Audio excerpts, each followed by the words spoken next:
भारत की बात के यूट्यूब चैनल पे मैं एडवोकेट सिद्धार्थ राणा आपका स्वागत करता हूं। साथियों, आज हम एक ऐसे विषय पे चर्चा करेंगे जो बहुत ही संवेदनशील है। पिछले बहुत लंबे समय से, लगभग 2 से 3 महीने से मणिपुर जल रहा है। मणिपुर में ऐसी घटनाएं हो रही हैं, ऐसी दर्दनाक घटनाएं हो रही हैं जिससे कि पूरा देश दहला हुआ है। अभी हाल फिलहाल में एक वीडियो वहां से वायरल हुआ। वो वीडियो 4 मई का है, लेकिन वायरल अभी हुआ है जब सदन शुरू होने वाला था, सदन से एक दिन पहले। बहुत ही दर्दनाक वीडियो है जिसकी चर्चा भी करना बहुत ही पीड़ाजनक है। मैं उसकी वीडियो की डिटेल में आज नहीं जाने वाला साथियों। मैं जो आपके साथ साझा करना चाह रहा हूं वो है कि मणिपुर में ये समस्या कब से चल रही है और उसकी नींव कहाँ रखी हुई, किसने इसकी नींव रखी और क्या इसका समाधान हो सकता है। भाई, आज की सरकार के ऊपर जो हम देख रहे हैं कि तरह तरह के न्यूज़ चैनल पे, यूट्यूब पे, अलग सोशल मीडिया पे आज की सरकार को जिम्मेदार ठहराने की जो एक कोशिश की जा रही है वो कितनी सही है। क्या वाकई में ही भारत सरकार इसमें विफल हो गई है, कुछ नहीं कर रही, क्यों नहीं कर रही, क्या इसके पीछे राजनीति है? इस सारे के ऊपर एक हम विस्तृत चर्चा करेंगे।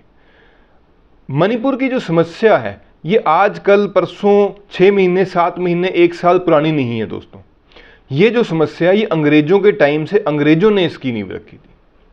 मणिपुर में जब भारत में अंग्रेजों ने कब्जा करा तब उनकी नज़र जब मणिपुर में गई, मणिपुर वाले इलाके में उन्होंने देखा भी कैसे वहाँ पे अफीम और अन्य तरह तरह की, जिसे कह लीजिए आप, जो कैश कन्वर्ट कर सके ऐसी फसलें, ऐसे खनिज, बहुत कुछ, बहुत भारी संख्या में वहाँ पे उपलब्ध था।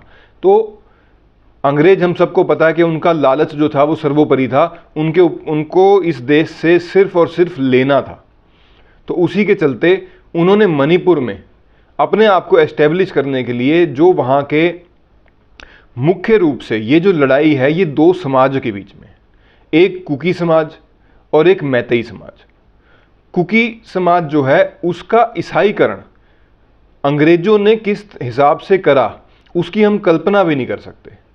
अपनी मिशनरीज लगा के, स्कूलों के माध्यम से, पढ़ाई के माध्यम से, लालच के माध्यम से उन्होंने कुकी समाज को वहाँ पे बहुत ज़्यादा उनको फलने फूलने का मौका दिया। और जो मैतेई समाज था, जिन्होंने ईसाईकरण से मना कर दिया, जो अपने सनातन संस्कृति पे अड़े हुए हैं, अब तक अड़े हुए हैं, कितने वर्ष बीत चुके हैं, जो अब तक अपनी सनातन संस्कृति को छोड़ने को तैयार नहीं है, उनके साथ दुर्व्यवहार करने लगे और कुकी समाज को बहुत ज़्यादा उन्होंने फैसिलिटीज़ दी। उसके चलते वहाँ पे छोटी मोटी झड़पें होना लाजमी है। थोड़ा सा साथियों इसकी हमें ज्योग्राफी को भी समझना पड़ेगा कि वहाँ का जो भूभाग है वो है कैसा। कुकी समाज जो है, ज़्यादातर मणिपुर का जो इलाका है वो पहाड़ी क्षेत्र है। 90% के आसपास पहाड़ी क्षेत्र है और 10% के आसपास जो है वो सामान्य समतल प्लेन वैलीज हैं। 90% क्षेत्र पे कुकी समाज का दबदबा है। ये परसेंटेज में सिर्फ 10% या 15% के आसपास हैं, लेकिन क्षेत्रफल में जो है ये 90% के क्षेत्र पे अपना कब्जा करके बैठे हैं। और जो मैतेई समाज है, जो सनातन संस्कृति से ताल्लुक रखता है, वो 60 से 70% के करीब मणिपुर में उपस्थित है। लेकिन दुर्भाग्य की बात क्या है साथियों कि वो 10% के वैली क्षेत्र में या प्लेन समतल इलाकों में ही सीमित है। अंग्रेजों ने इनको एसटी स्टेटस देके रखा, जिससे कि कुकी समाज को बहुत से बेनिफिट हुए।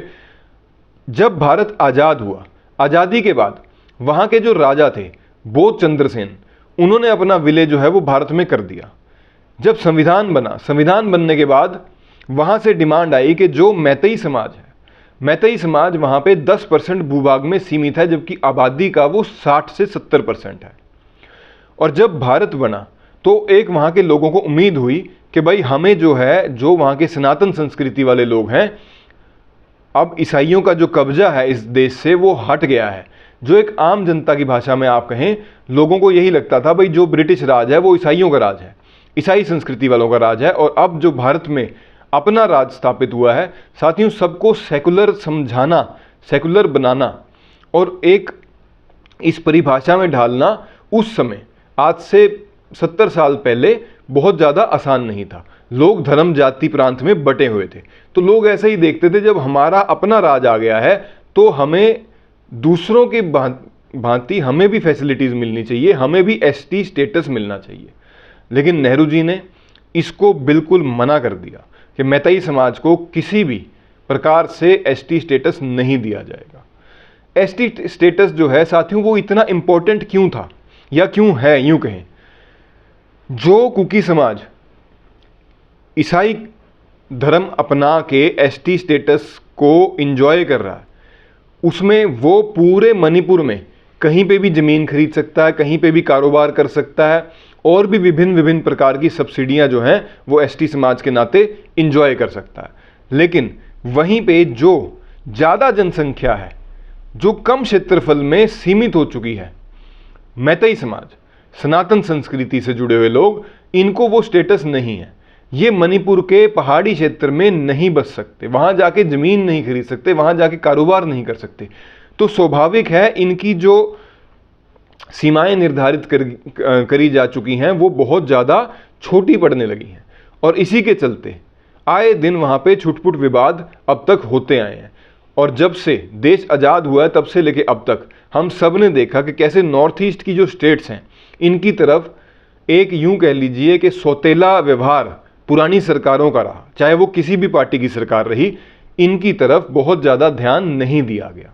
इनको भारत में, भारत से जोड़ने का, भारत का एक मजबूत हिस्सा बनाने का प्रयास तक नहीं करा गया।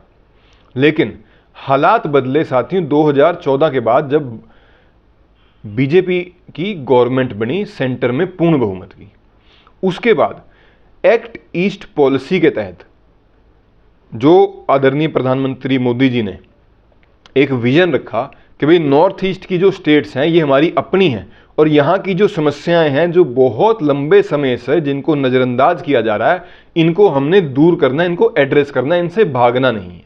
वहाँ के लोगों से संवाद के माध्यम से। साथियों, आपको ये जान के हैरानी होगी कि अगर आंकड़े की हम बात करें तो एक बहुत बड़ा नंबर है कि कैसे सांसद, विधायक, खुद प्रधानमंत्री जी के दौरे नॉर्थ ईस्ट में 2014 से लेके अब तक बढ़े हैं। उससे पहले तक प्रधानमंत्री तो छोड़ दीजिए, सांसद और विधायक तक भी अपने नॉर्थ ईस्ट के जो क्षेत्र हैं वहां पे जाने से कतराते थे। लेकिन जो पॉलिसियों में बदलाव आया, नागा अकॉर्ड किया गया, वहां कितने युवा साथी जो नॉर्थ ईस्ट के हैं उनका सरेंडर कराया गया। सरेंडर कराने के बाद उन्हें अपॉर्चुनिटीज़ दी गई, उन्हें सरकारी नौकरियां, बिजनेस और विकास जो वहां पे हुआ सड़कों के माध्यम से। पहले नॉर्थ ईस्ट जाने का अगर हम सोचते थे तो सबसे पहले दिमाग में क्या आता था कि नहीं, वहाँ पे तो माओवादी, नक्सलवादी और पता नहीं कौन कौन सी ताकतें बैठी हैं जो वहाँ पे टूरिज़्म को भी बढ़ने नहीं देती। लेकिन 2014 के बाद से अब तक वहाँ पे टूरिज़्म बढ़ा है, टूरिज़्म के माध्यम से वहाँ पे रोज़गार बढ़ा है। और जब ये सारी चीज़ें, सुशासन जब वहाँ पे एस्टेब्लिश हो गया तो नॉर्थ ईस्ट की ज़्यादातर स्टेट्स में भारतीय जनता पार्टी की सरकार बनने में सफलता प्राप्त हुई, और भारत सरकार की जो योजनाएं हैं वो जन जन तक नॉर्थ ईस्ट में पहुंचने लगी। लेकिन मणिपुर की समस्या, आप कहेंगे कि भाई मणिपुर की समस्या अब तक क्यों समाधान नहीं हुआ जब इतना बदलाव हो गया। ये बात बिल्कुल चिंताजनक है कि मणिपुर की जो समस्या है वो अब तक क्यों, उसका कोई भी समाधान नहीं निकला, और एकदम पिछले 4 महीने में ऐसा क्या हुआ कि वो इतनी ज़्यादा बढ़ गई। मणिपुर में साथियों जब जब समस्याएं हुई हैं तो सालों तक चली हैं। इन कुकी और मैती समाज में जब भी मुठभेड़, चाहे छोटी हो चाहे बड़ी हो, लेकिन उसने शुरुआत से लेके अंत तक बहुत लंबा समय यहाँ का खराब किया है, यहाँ के बहुत से लोगों को नुकसान हुआ है, और जन जन तक इसका बहुत ही एक नेगेटिव प्रभाव रहा है। दोस्तों, अभी हाल फिलहाल में हाई कोर्ट के, मणिपुर के हाई कोर्ट की एक जजमेंट आई जिसमें उन्होंने स्टेट गवर्नमेंट को रिकमेंडेशन करी कि भाई स्टेट गवर्नमेंट जो है मैतेई समाज को भी एसटी स्टेटस में लाने के लिए अपना प्रयास करे, अपनी तरफ से कार्रवाई करे या रिकमेंडेशन बनाए, या जो पहले एक लोकुर कमेटी है बनी थी उसकी रिपोर्ट को आगे वो करा जाए, बढ़ाया जाए। जैसे ही ये घोषणा होती है या ये जजमेंट आता है हाई कोर्ट का, उसके बाद से ही साथियों ये एक नैरेटिव जो है ये इतना ज़्यादा काम खराब कर देता है कुकी समाज के लोगों का माइंड वॉश कैसे किया गया, अब किसने किया उस डिटेल में मैं किसी पे एलिगेशन या किसी का नाम यहाँ पे इस वीडियो में नहीं लेना चाहूँगा, लेकिन जो विपक्षी दल मुख्य तौर से वहाँ पे कुकी समाज के संरक्षण में बैठे हैं, जो लुटियन दिल्ली में उन लोगों के संरक्षण में बैठे हैं, उन्होंने वहाँ के लोगों का ऐसा माइंड वॉश कर दिया कि भाई जो अगर एसटी स्टेटस इनको मिलेगा तो तुम्हारा यहाँ पे जीना मुश्किल हो जाएगा। लेकिन साथियों, एसटी स्टेटस यहाँ पे मैतेई समाज को देने की बात की जा रही थी, ना कि कुकी समाज का छीनने की बात हो रही थी। यहीं से शुरुआत होती है इस हिंसक झड़पों की जो 3-4 महीने से हम देख रहे हैं। कुकी समाज को ये लगा भाई अगर मैतेई समाज को एसटी स्टेटस मिल जाएगा तो शायद हमारा छिन जाएगा या हमारे में से कुछ कम कर दिया जाएगा, ऐसा उनका माइंड वॉश किया गया विपक्षी दलों द्वारा। इस माइंड वॉश के बाद वहां पे आगजनी घटनाएं बढ़ गई और जो सारे का सारा इल्जाम है वो सेंट्रल गवर्नमेंट पे विपक्षी दलों ने डालना शुरू कर दिया। स्वाभाविक है, जो सरकार राज्य में है, जो सरकार केंद्र में है, उनके ऊपर ही जो अन्य पार्टियां हैं, जो लोग हैं, उनके ऊपर ही जिम्मेवारी तय करते हैं कि भाई आपकी जिम्मेवारी है, और कहीं ना कहीं तक ये जिम्मेवारी जो है सरकारों की होती भी है। लेकिन जब तक इसकी जड़ को ठीक नहीं कर सकते तब तक ये समस्या जो है जूं की तूं बनी रहेगी, ऐसी की ऐसे ही चलती रहेगी। इसके लिए सबसे ज़्यादा ज़रूरी है कि जो ईसाईकरण इतनी ज़्यादा बड़ी मात्रा में मणिपुर में हुआ है उस पर रोक लगाना, उस पर निगरानी रखना। वहाँ की जो अफीम की खेती है उस खेती से जिनकी दुकानें चल रही हैं, जिनकी पार्टियां चल रही हैं, जिनकी राजनीति चल रही है, जिनके घर चल रहे हैं, उस चीज़ को बारीकी से उसका आकलन करके उस पर रोक लगाना।